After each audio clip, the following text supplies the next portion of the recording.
Alright, race fans, welcome back to the workbench.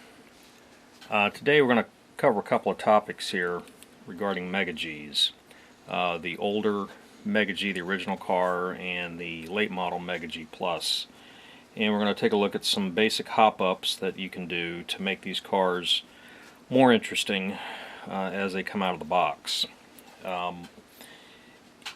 Start off with the original car, the Mega G, and this particular car here, what we've done is we replaced the factory front axle set with an O-ring set that allows you to change the size of the front tires to either lower the car to the track or maybe raise it up. But more importantly is the parts rotate true. And that's one of the problems with the original factory parts, is that the hubs often are pressed on crooked. This particular unit has our aftermarket Viper axle and gear set, which is this particular item here. You've got centerless ground, hardened splined axle. You've got CNC machined hubs, which you have here. High quality injection molded 23 tooth crown gear, and a CNC machined gear saver. So when you put all this together, it's a very good and true rotating component. So that's what we have on this, plus a set of super tires that are the appropriate size. We've put in level 52 traction magnets, replaced the factory level 30s with these level 52s. In addition to that, you can do things like put in a 6 ohm balanced armature or some other high quality aftermarket 6 ohm armature. The factory armatures are about 6.5 ohms plus or minus. And to cover another couple of topics, there is no aftermarket motor magnets that are of any better strength than what's in the car. So, don't ask about that, there just aren't any. Motor brushes and motor brush springs, you can use Tyco replacements. You could use Wizard motor brushes, probably their 006 high temperature springs would work good. Pickup shoes, I'm unaware of anybody that's making aftermarket pickup shoes or the springs that go underneath them. You just have to find the pickup shoes where you can. Sometimes for the springs you have to take, say, a Viper spring or a Scale Auto G3 spring and cut it down a couple of coils to fit. But once you do all this and have an appropriate lightweight body, the cars are actually very, very interesting. Here's a short wheelbase version of that. Pretty much the same things, where we've gone in and put in level 52 traction magnets, have the Viper rear end set, O-ring front set, and they get very, very interesting. Alright, well, these two cars here, the standard Mega Gs, those are history. Those aren't produced anymore. They came out with a Mega G Plus, which essentially is a can motor based car. And when I say a can motor, it looks just like a can. This particular one actually has a broken wire off of it, but whatever. This car here, I got it just to test some basics. It's for the most part fairly stock. It still has the factory rotating front components on it, and if you look real closely here, you can see that the front wheels are not terribly out of true, but they still don't rotate as true as a set of O-rings. You can see that that one over there has got a lot of wobble in it, and that causes handling issues. This particular one has the factory rear end set in it. We've just taken and put in super tires on it, which helps lower the car, and we've changed the traction magnets from the factory 30s to 42s. I have level 42 traction magnets for the Mega G Plus because the motor just doesn't have the power of the original Mega G. So with this particular car, a little better magnet, aftermarket rear tires, it's not too bad. It handles really good. That's one way to get some handling.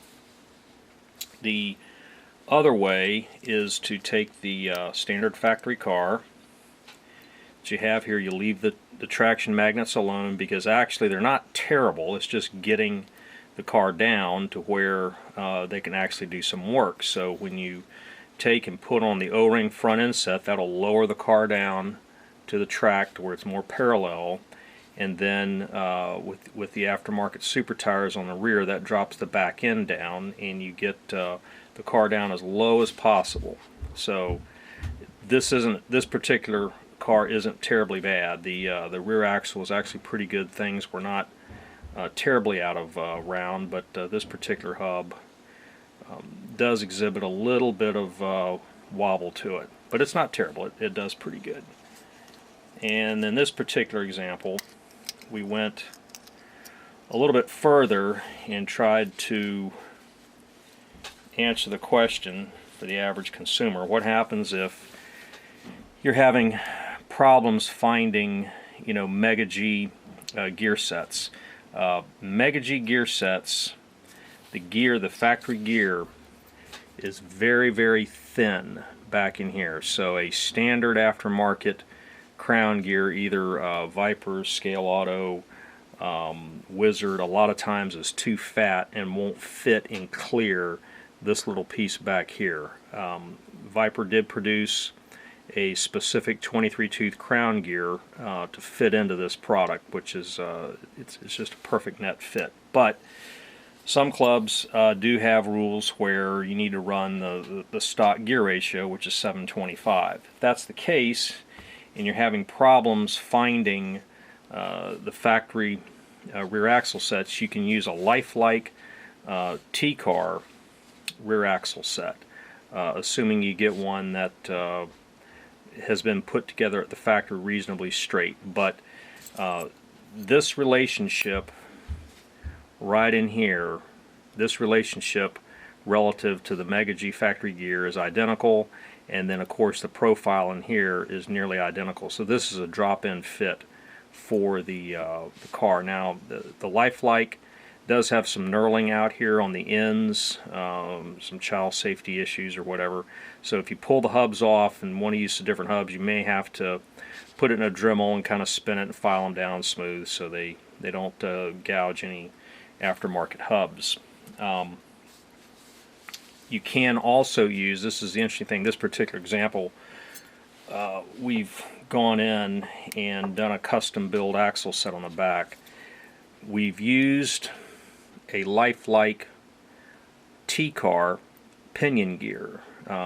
The lifelike T-cars and the Mega G Plus have a 1mm armature shaft. The original Mega G has a 1.5mm armature shaft, which is more standard, the same as most of your early Tomy products, what we use in Viper, what Scale Auto uses in their cars, and what Wizard uses in theirs.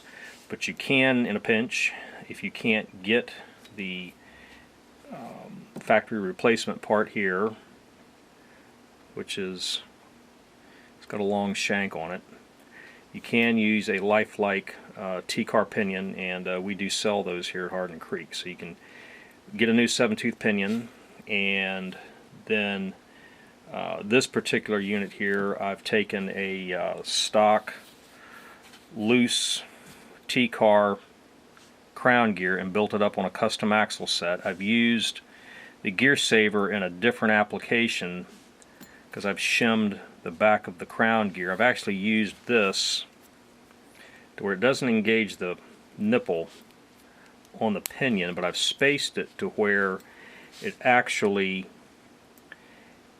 just barely, you can see how much side play you have. When the car is in a corner or whatever and the gear loads, it doesn't go over and completely load the crown gear against the pinion. This acts as the stop, and you have to play with that a little bit to get it just right where it doesn't have too much friction in that. But going this way, obviously the shims keep the gear from unloading too much, and going this way, our gear saver keeps the pinion from loading up too much. That's kind of a concept that's actually used on a lot of upper level professional race cars, and so I decided to apply that concept here and just to kind of see how it works. Car runs pretty good, and it's got the stock traction magnets in it, stock motor. There's nothing you can do with the motor. There's nobody that I'm aware of that makes any sort of aftermarket armature or magnets or anything for the cam motor, so that is what it is. But this car here with the O-ring fronts, this axle set on the back, it's down about as low as you can get it, and it runs really well with just simple changes to the front and rear axle set.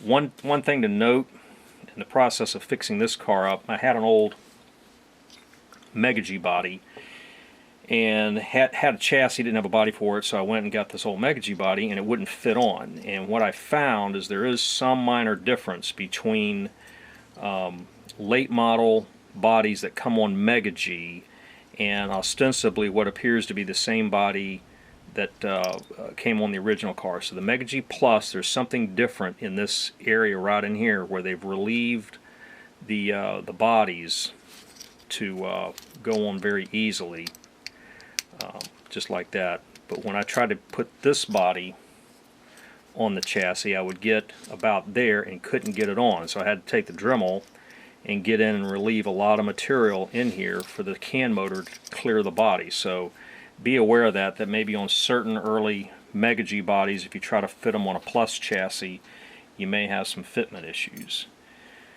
Alright, I think we've covered all the bases. If anybody has any questions, they can email me, call me, and we'll be happy to answer those. But I think that gets you going, covers the basics of it, and we'll see you again next time we do another workbench. Thank you.